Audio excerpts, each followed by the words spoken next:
Mouel Bénin célèbre autrement la fête de l'indépendance.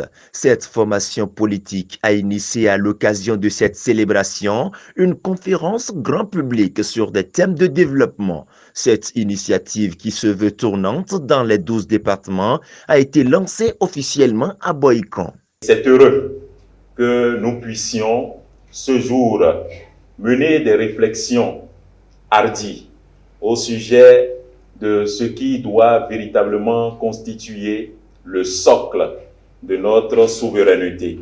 Et lorsque je parle de souveraineté, je parle de la souveraineté en tout point de vue, souveraineté politique, souveraineté même dans nos assiettes, puisque Thomas Sankara parlait de l'impérialisme dans nos assiettes, souveraineté dans notre façon de nous habiller, souveraineté dans notre façon de lire les choses pour un développement auto-centré, un développement auto-entretenu.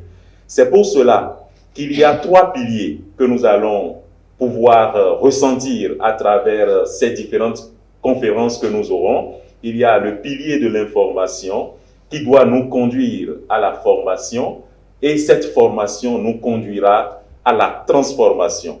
Pour une souveraineté complète, le président Jack Ayadi trouve qu'il est important de réfléchir sur des concepts qui assurent le développement durable et solide du Bénin. Je voudrais que de Boïcon, nous puissions vraiment nous engager à encourager le président de la République à aller au-delà donc du retour de nos biens culturels dans notre pays pour rebaptiser nos rues, pour que nous n'ayons plus des rues qui portent le nom des noms béninois. On va arrêter la malédiction. Il faudrait que nous puissions avoir la souveraineté alimentaire, à savoir consommer ce que nous produisons, produire ce que nous consommons. Toute la journée durant, des communicateurs se sont succédés au pupitre pour entretenir les militants et militantes de Mouel Bénin conviés à cette conférence publique sur des thématiques ayant trait au développement de notre pays. Pour 2021-2026, dans le PAG, nous ferions le développement des grandes plantations et des grandes cultures pour 500 000 hectares de terres aménagées par l'État. Le gouvernement a commencé à engager les études, déjà. On a annoncé pour 12 000 hectares. Mais en même temps, il a commencé à recruter les enseignants qui vont prendre en charge les futurs apprenants des lycées techniques agricoles modernes qui vont être construits ou réhabilités pour prendre en charge la formation technique et professionnelle de tous ceux qui, demain, voudraient évoluer dans le secteur agricole, devenir exploitants agricoles, devenir gestionnaire de fermes agricoles, devenir même agriculteur parce que, avec la mécanisation, vous pouvez être col blanc et trouver votre compte dans l'agriculture.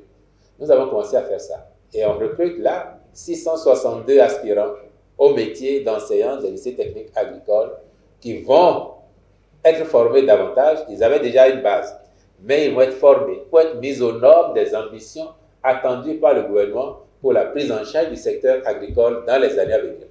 Parce que nous sommes convaincus, et vous avec, que l'agriculture, c'est l'un des piliers essentiels sur lesquels le développement du Bénin doit se construire. D'euphorie en désenchantement, les Africains et les Béninois se sont amusés pendant 60 ans. Excusez-moi, je ne dis pas s'amuser, que rien n'a été fait.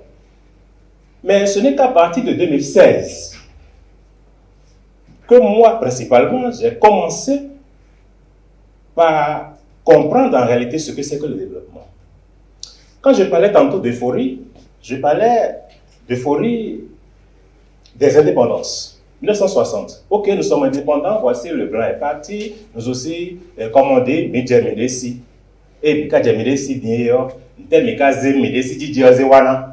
Nous avons fait quoi de l'indépendance? Des interrogations qui ont donné lieu à des débats nourris, ponctués par de témoignages qui saluent le chantier de développement amorcé par le régime du président Patrice Talon depuis 2016.